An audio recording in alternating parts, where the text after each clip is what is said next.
কিন্তু খেতে ইচ্ছা করছে। আজকে রবিবার বাড়িতে আছি, তো কী বানাবো অন্যদিন টাইম পাই না। তো আজকে মনে হচ্ছে খিদে পেয়েছে, কিছু করবো, তো কী বানাবো বুঝতে পারছি না। তো ফ্রিজে কয়েকটা পাউরুটি ছিল, আমি যে পাউরুটি দিয়ে যাই হোক একটা করি। তো পাউরুটিগুলো কী করলাম, ছোটো ছোটো করে টুকরো করে নিয়েছি, করবো ব্রেড পকোড়া।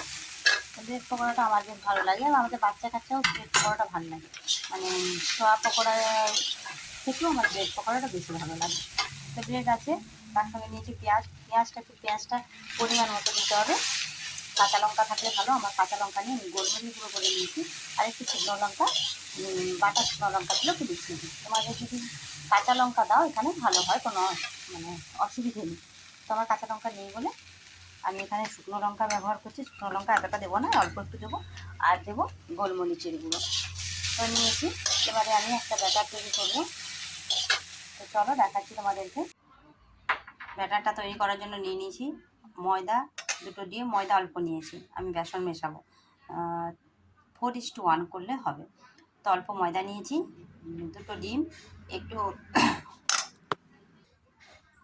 নিয়েছি গোলমরিচটাকে গুঁড়ো করে, আর নিয়েছি এটা হচ্ছে কি বলতো, চিকেন কারি মশলা, আর নিয়েছি নুন। তো এর মধ্যে বেসন দেবো, দিয়ে একটা সুন্দর ব্যাটার বানাবো। সুন্দর একটা ব্যাটার বানিয়েছি, এর মধ্যে দিয়েছি গোটা জিরে কয়েকটা। এখানে জিরে গুঁড়োটা ব্যবহার করলে ভালো হয়, তো আমার জিরে গুঁড়ো নেই বলে গোটা জিরে দিয়েছি। দেখো ব্যাটারটা কত ঘন হয়েছে, এইভাবে। তো যদি প্রয়োজন হয় তো আমি জল মেশাবো, তো প্রয়োজন আশা করি হবে না, এইভাবে ঘন হবে। এর মধ্যে পাউরুটির টুকরো আর যে আমি পেঁয়াজকে কুচিয়ে রেখেছি এর মধ্যে আমি মিশিয়ে দেবো। আগে থেকে কিন্তু মেশাবো না। এদিকে আমি গ্যাস বসিয়ে দিয়েছি, ওখানে আমি তেল দিয়ে দেবো। তো আমি কিন্তু আগে থেকে বসাবো না, এবার এটার মধ্যে আমি মিশিয়ে দেবো। তো দেখো মাখিয়ে নিয়েছি, এইভাবে হবে, শুকনো শুকনো, জল বেশি থাকবে না। দেখতে পেয়েছো তো? আমি এক একটা তুলবো, এর সঙ্গে যেন পেঁয়াজটাও মাখানো হয়ে যায়, পেঁয়াজটাও থাকে। আর যদি কাঁচা লঙ্কা হয় তো ভালো হয়, আমার কাঁচা লঙ্কা নেই, কারণ আমি বাটা লঙ্কা অল্প একটু দিয়েছি। আমার তেল বসিয়ে দিয়েছি, তেল গরম হয়ে গেছে। ওটার মধ্যে যদি 1 হাতা তেল ওইটা দিতে পারো তো আরও ভালোভাবে ভাজতে হবে জিনিসটা।